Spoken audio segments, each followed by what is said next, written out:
Welcome to the Veterinary Marketing Podcast, where it's all about helping your veterinary practice attract, engage, and retain clients. Broadcasting a new podcast every Monday from sunny Southern California, here's your host, Brandon Bashirs.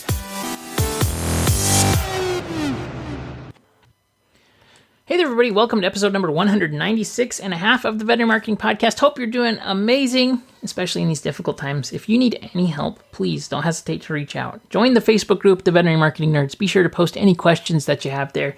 If you want to privately send me a message, though, you can do so by heading on over to the Veterinary Marketing Facebook page. Send me an email, or just let me know what I can do to help, because I know this is a stressful time for a lot of practice owners. Before we begin, though, I want to mention a couple things I actually already did reference. Be sure to join the Facebook group, The Veterinary Marketing Nerds. I'm doing so many free trainings there for you to help out. Tons of great resources. So be sure to check in there. On top of that, if you haven't done so already, be sure to subscribe in iTunes, Google Play, Spotify, wherever you get your podcasts from. And if you need any help, please don't hesitate to reach out. So in today's quick in-between episode, we're going to talk about a quick little thing.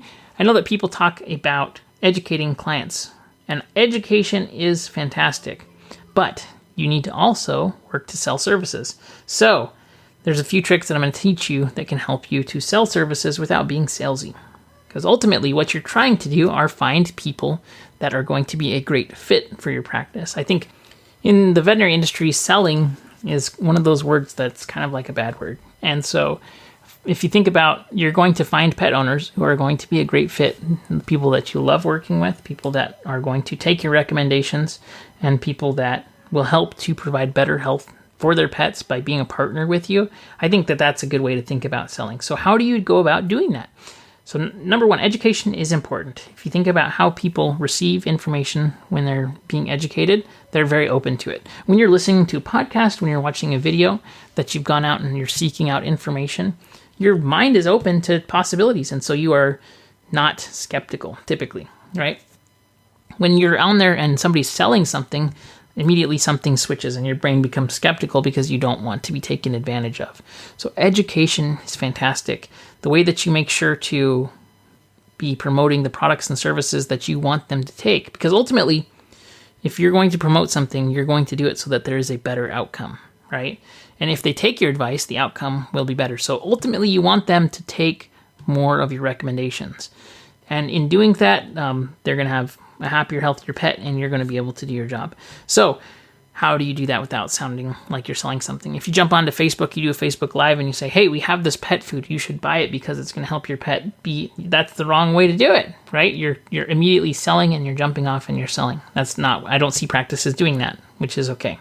But just it is from a completely different place. Is if you said, hey, I wanted to jump on here and give you a little bit of info about some really important stuff going on with pet health. And there's this new dog food that I wanted to talk about because I have a lot of clients who ask me, hey, what's the best dog food? So here's what makes up the best dog food. And you start going through these different things, and you maybe include a story in there. And I had a client, and they went and they heard from somebody online that they should only do raw food diet. And this is what happened. And so by telling stories, including stories in there, you're embedding the kind of behavior that you either want or don't want, and you're proving a point by telling a story.